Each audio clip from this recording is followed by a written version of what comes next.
And so the irrelevant arc is finally over with. But yeah, again, I'm kind of sad to see it go.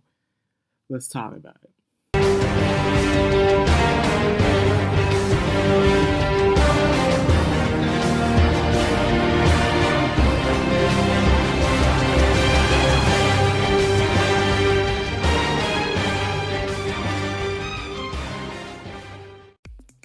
So this was a very short arc. I didn't even know the point in it. I guess it was just to me kind of like a con-in or a filler arc. I don't know, but it was just short.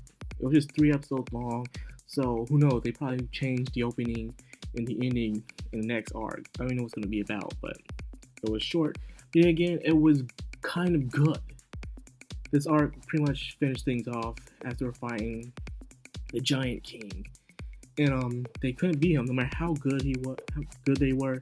He was too invincible. He was like they can lay hits on him, but his life wasn't really going down that fast. They had to find do something fast. As that fairy goddess was like, go find his hammer and I can use it to defeat him. So they went off to go find a hammer and they go to the elf chick. I don't know why, but this was a freaking trap, and all it was her transforming into Thor. Why were you disguised as a woman, Thor? That makes no sense whatsoever. It's just like just throwing traps all over in this show. She transforms Thor, and I should have saw that coming, because first off, they're in the ice place. And then the giant is actually a frost giant from Thor. If you guys ever read Marvel and stuff, you know the ice giant is a giant dude. He's ice. I could have saw it coming, because I thought this is an MMO and Thor comes in with a hammer. So yeah, they put some, Greek mythology, some Asgard mythology in there. It's interesting. And you just saw Klien's face, man. Because Klien was hitting on the AI the whole entire time, but it was a guy. And he's like, oh man, dude, Klien, you just cannot catch a break, man. I'm sorry for you, man. I just feel sorry for you. So they go off and finally defeat the Ice King, well, Giant King, Frost Giant. That's what he is. He's a Frost Giant, no matter where you look at it. That's where the mythology comes from. So as they defeat him, they go off and they finally find Excalibur. And I don't know why I didn't notice this, but from the second arc of season 1, he did use Excalibur at the very end against that one dude. I don't know why I'm just now coming to my head. However, he's not skilled enough to use Excalibur, so he tosses it off like a dumbass. Like, Kirito, you could just save Excalibur and wait till you have the skills up. But thank God for Shion, comes in, uses her little dagger bow, and captures Excalibur for him. Like, hey, don't do that, man. Just keep the thing. It's pretty much Shion was saying the same thing I was saying. Just keep it until you're ready for it. And then Shion pulls off something that has me scratching my head. It's just scratching my head. And she's like, every time you draw a sword, think of me in your heart. Right in front of Kirito's girlfriend. Who the hell says that shit in front of someone's girlfriend, man? One, I don't think she knows if Kirito and Asuna are going out. And if she does, that's pretty bold for you, man. Like, hey, you may be good in the video game world, but are you good in real life? I'm taking an ass beating. Because, when bitches get crazy when you mess with their man. But, but anyways, to sum up this whole entire arc, it wasn't really that bad. In fact, I kind of liked it from the other arcs from before.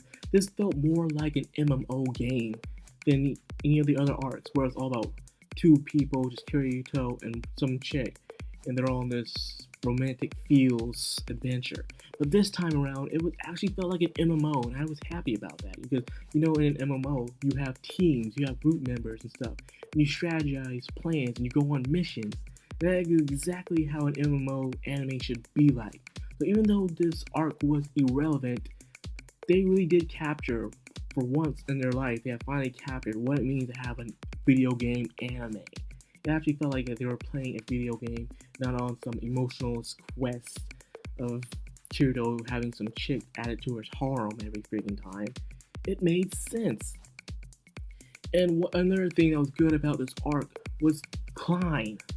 It wasn't Kirito, it wasn't Shion, it was freaking Klien. Klien, the whole entire time, had everyone cracking up, laughing, and he was doing some cool skills sets like that.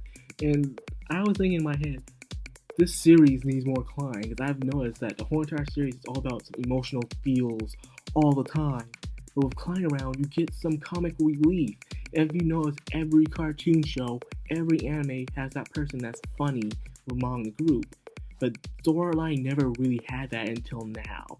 So now I realized, hey, if you do any more arcs, do any more seasons, you need to have a funny character, or else it's just gonna be kind of blah and plain all the time. It's just gonna be nothing but emotional feels, and I want to do that all the time. I need to laugh every now and then. And with Klien, you can have that. If Klien can fight, he is funny, and as this very day, he's still, like I was saying in the last review, he is still on the quest for pussy, man. He's been like that every time. He doesn't care if it's real life or an AI. He wants it that badly. So they all report back in at their old hangout. And I know it's one thing again. Asuna slash Shion is sitting next to Kirito and not Asuna. I'm like, what the what's going on here? Why is Kirito? I don't know why, but every time Kirito has a chick, he leaves them off like, oh yeah, I forgot to tell you I have a girlfriend and stuff like that. He does that every time, and that's what was going on. This episode actually does gets a good Stargating 8.5. It was a good episode, really. I enjoy it. I laugh. I have some good action. We can see everybody fight and see their skills put into action. This arc wasn't so bad if it wasn't irrelevant. I would wish more sword line arcs would be like this. The series would be even better than it already is. So yeah, they should do that some more. So tell me what you guys think. You guys think they should do this more often where Kirito is just not with Kirito and some other chick, but have him with his team in the next arcs? They should do that. It'll be great. So tell me guys what you think. Don't forget to like, comment, subscribe, share if you could. I'll be much obliged. This is Macron Anime. Sign out.